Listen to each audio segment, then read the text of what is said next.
सारी संगत को जय गुरुजी। आज मैं आप सबको बताऊंगी गुरुजी के महासमाधि दिवस के बारे में। नई संगत को नहीं पता समाधि दिवस क्या है। आज हम इसी टॉपिक पर बात करने वाले हैं। जय गुरुजी। 31 मई 2007 ये डेट सभी को पता है। ये दिन गुरुजी का महासमाधि दिवस है।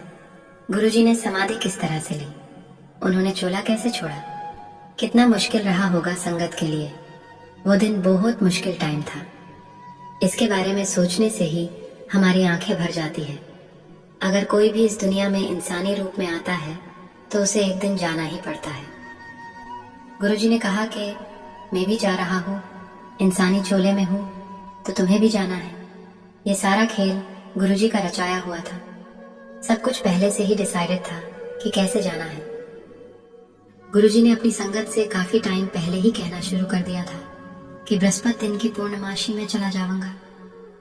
सभी संगत गुरुजी की इस बात को मजाक समझती थी कि गुरुजी मजाक कर रहे होंगे, क्योंकि गुरुजी एकदम हेल्दी थे। गुरुजी को खांसी थी।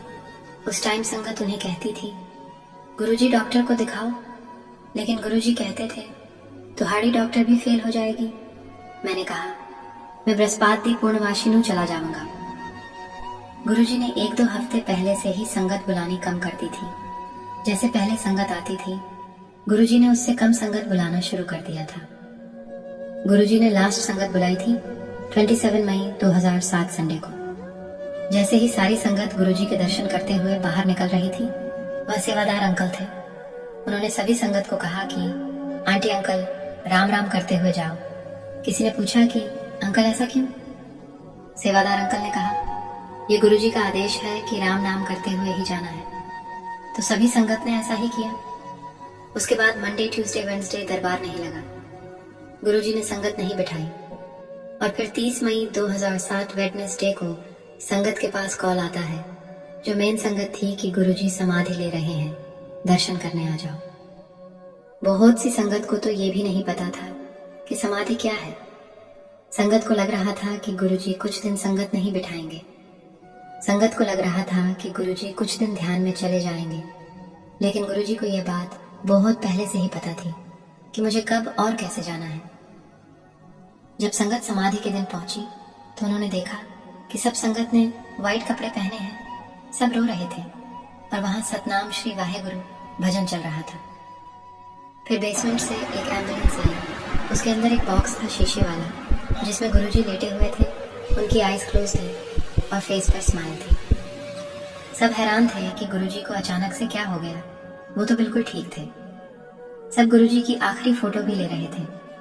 वो टाइम बहुत मुश्किल था संगत के लिए। सब सोच में पड़ गए थे अब क्या होगा।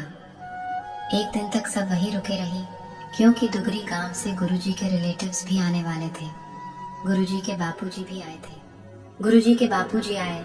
उन्होंने गुरुजी के पैर छुए और बड़े मंदिर में शिवलिंग के सामने गुरुजी को अग्नि दी। जैसे ही गुरुजी को अग्नि दी गई, पूरे मंदिर में गुरुजी की महक आने लगी। संगत जी, ऐसा नहीं है 31 मई बुरी तारीख है। आप ये सोचो गुरुजी गए हैं, तभी तो गुरुजी पूरी दुनिया में आशीर्वाद देने के लिए फैले हैं। सिर्फ इंडिया में ही नहीं, बाहर की कंट्री में भी।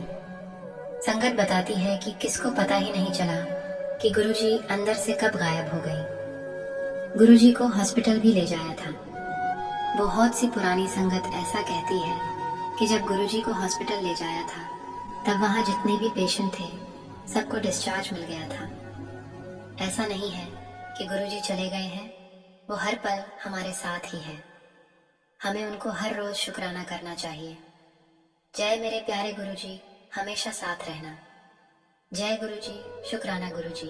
अब मेरे साथ साथ बोलिए, ओम नमः शिवाय शिवजी सदा सहाय। ओम नमः शिवाय गुरुजी सदा सहाय। गुरुजी आपका शुक्राना।